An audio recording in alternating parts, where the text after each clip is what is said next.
नमस्कार।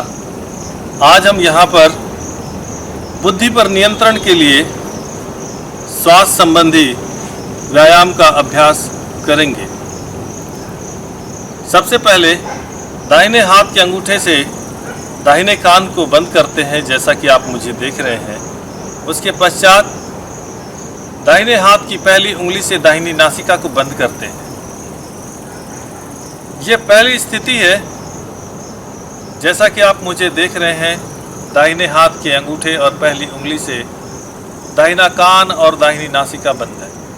उसके पश्चात बाएं हाथ की हथेली को हम अपने नाभि स्थान पर रखते हैं और बाईं नासिका से श्वास छोड़ने और लेने का अभ्यास करते हैं। इस अभ्यास को करने के लिए हम अपनी आंखों को बंद करेंगे।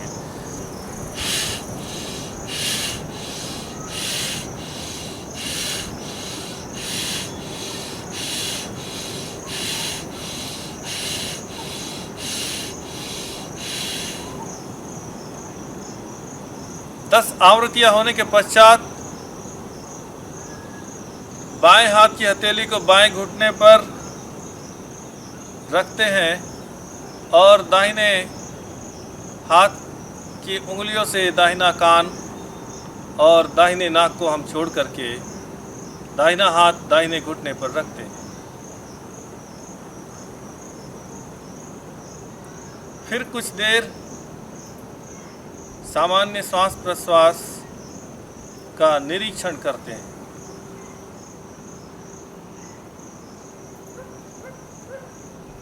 इसी प्रकार के अभ्यास को हम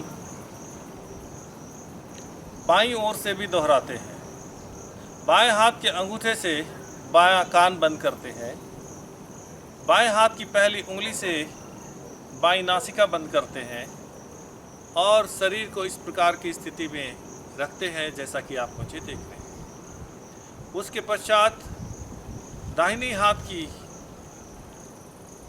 हथेली को हम नाभि स्थान पर रखते हैं और हम श्वास छोड़ने और श्वास लेने का अभ्यास प्रारंभ करते हैं।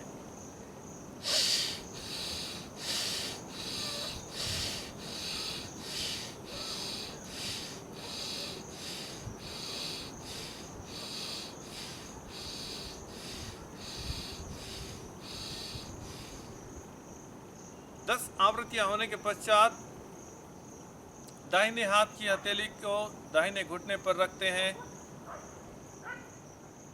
बाएं हाथ के अंगूठे से बाएं कान खोलते हैं, नाक खोलते हैं और बाएं हाथ की हथेली घुटने पर रखते हैं और फिर कुछ देर बंद आंखों से श्वास प्रश्वास का निरीक्षण करते हैं।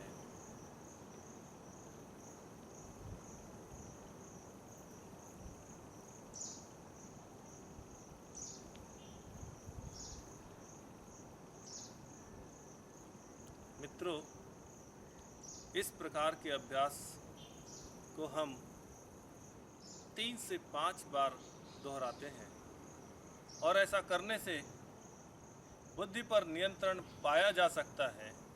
हरि ओम तत्सत।